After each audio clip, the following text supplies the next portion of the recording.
இப்போ நம்ம கடலை பருப்பு கூட்டு எப்படி செய்கிறதுன்னு பார்க்கலாம்.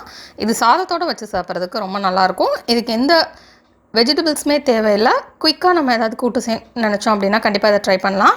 இதுக்கு ஃபஸ்ட்டு நம்ம ஒரு ப்ரெஷர் குக்கர் எடுத்துக்கலாம். எடுத்துகிட்டு அதில் 1/2 கப் கடலை பருப்பு சேர்த்துக்கலாம். சேர்த்துட்டு தேவையான அளவு தண்ணி சேர்த்துட்டு அதை ப்ரெஷர் குக் பண்ணிடலாம். ஹை ஃப்ளேமில் வச்சு 3 விசில் ப்ரெஷர் குக் பண்ணிவிட்டு லோ ஃப்ளேமில் வச்சு 5 நிமிஷம் ப்ரெஷர் குக் பண்ணிடலாம். இதில் நான் ஊற வைக்கல, அதனால் நான் வந்து இவ்வளோ நேரம் ப்ரெஷர் குக் பண்ணுறேன். நீங்கள் ஊற வச்சிங்கன்னா நீங்கள் கம்மியாக ப்ரெஷர் குக் பண்ணாலே போதும். இப்போ ப்ரெஷர்லாம் ரிலீஸ் ஆகிடுச்சு. இப்போ நம்ம குக்கரை ஓப்பன் பண்ணிடலாம்.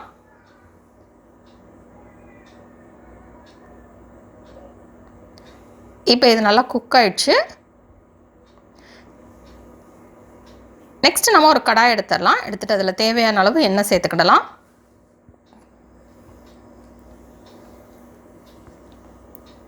இப்போ எண்ணெய் நல்லா சூடாகட்டும்.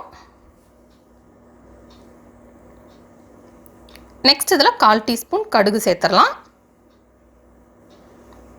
கடுகு பொரிஞ்சிடட்டும்.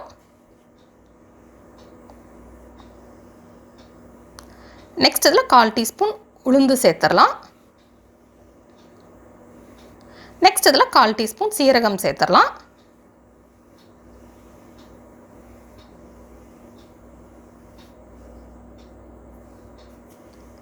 இது எல்லாமே பொரிஞ்சதுக்கப்புறம் நம்ம இதில் சின்ன சின்ன துண்டாக நறுக்கி வச்சுருக்கிற பூண்டு சேர்த்துடலாம்.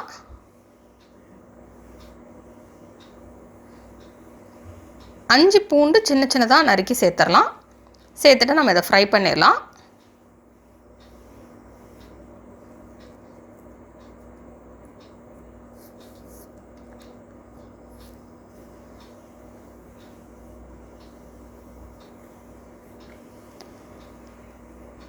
இதிலேருந்து நல்ல ஒரு ஃப்ளேவர் வரட்டும், அது வரைக்கும் நம்ம இதை ஃப்ரை பண்ணிக்கலாம். நெக்ஸ்ட் இதில் சிகப்பு வத்தல் சேர்த்துக்கலாம். 3 சிகப்பு வத்தலை சின்ன சின்ன துண்டாக பிச்சு உள்ளே சேர்த்துடலாம். நெக்ஸ்ட் இதில் கொஞ்சமாக கருவேப்பிலை சேர்த்து மிக்ஸ் பண்ணிடலாம்.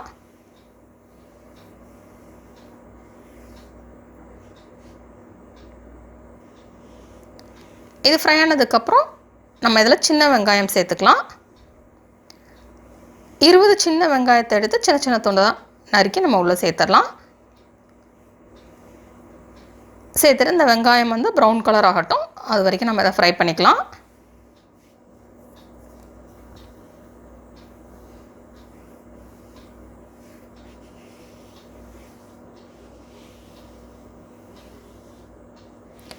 இப்போ வெங்காயம் ப்ரௌன் கலராக சேஞ்ச் ஆயிடுச்சு. நெக்ஸ்ட் இதில் சின்ன சின்ன துண்டாக நறுக்கி வச்சுருக்கிற தக்காளி சேர்த்துடலாம். 3 தக்காளி சேர்த்துக்கலாம். சேர்த்துட்டு இதையும் நல்லா மிக்ஸ் பண்ணிடலாம். தக்காளியில் உள்ள பச்சை வாசனையெல்லாம் போகட்டும், அது வரைக்கும் நம்ம இதை குக் பண்ணிக்கலாம். இப்போ இதில் நம்ம டிஷ்ஷுக்கு தேவையான அளவு உப்பு சேர்த்துடலாம். உப்பு சேர்த்துட்டோன்னா தக்காளி ரொம்ப சீக்கிரம் ஃப்ரை ஆயிரும்.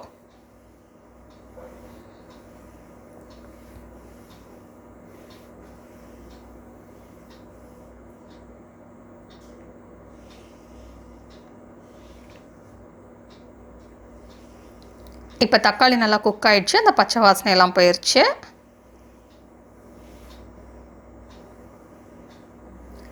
இப்போ இதில் தேவையான அளவு வத்தல் தூள் சேர்த்துக்கலாம். உங்களுக்கு எவ்வளோ காரம் தேவையோ அதுக்கேற்ற மாதிரி சேர்த்துக்கோங்க. நெக்ஸ்ட் இதில் 1/4 டீஸ்பூன் மஞ்சள் தூள் சேர்த்துக்கலாம். சேர்த்துட்டு இதை மிக்ஸ் பண்ணிடலாம்.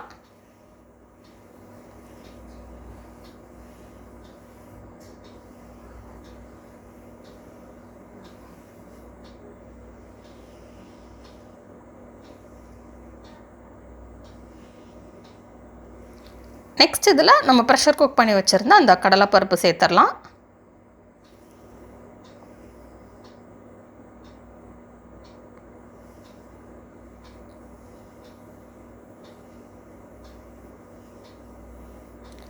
சேர்த்துட்டு அதை நம்ம மிக்ஸ் பண்ணி விட்டலாம்.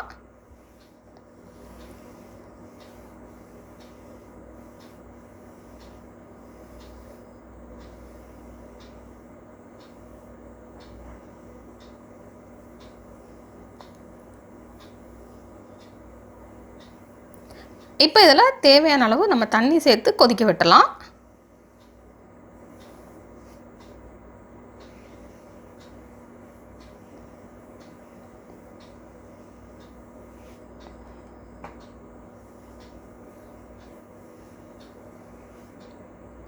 உங்களுக்கு என்ன கன்சிஸ்டன்சி தேவையோ அதுக்கேற்ற மாதிரி நீங்கள் கொதிக்க விட்டால் போதும். நல்லா திக்காக வேணும் அப்படின்னா இது நல்லா கொதிச்சிடட்டும்.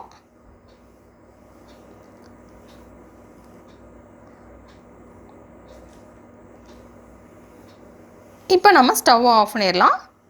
ஆஃப் பண்ணிவிட்டு இதில் 1/2 கப் துருவி வச்சுருக்கிற தேங்காய் சேர்த்து மிக்ஸ் பண்ணிடலாம். இப்போ நமக்கு சுவையான கடலை பருப்பு கூட்டு ரெடி. இது சாதத்தோடு வச்சு சாப்பிட்றதுக்கு ரொம்ப நல்லாயிருக்கும். இந்த ரெசிபி நீங்கள் வீட்டில் ட்ரை பண்ணி பாருங்கள். இந்த ரெசிபி உங்களுக்கு பிடிச்சிருந்தா லைக் பட்டன் கிளிக் பண்ணுங்கள். உங்கள் ஃப்ரெண்ட்ஸோட இந்த வீடியோ ஷேர் பண்ணுங்கள். மறக்காமல் இந்த சேனலுக்கு சப்ஸ்கிரைப் பண்ணிவிட்டு பக்கத்தில் இருக்கிற பெல் ஐக்கானை ப்ரெஸ் பண்ணிக்கோங்க. அப்போ தான் இனிமேல் போடுற வீடியோஸ் எல்லாமே உங்களுக்கு உடனுக்குடன் கிடைக்கும். இனிமேல் மிஸ் பண்ணாமல் இன்ஸ்டண்ட்டாக பார்க்க முடியும்.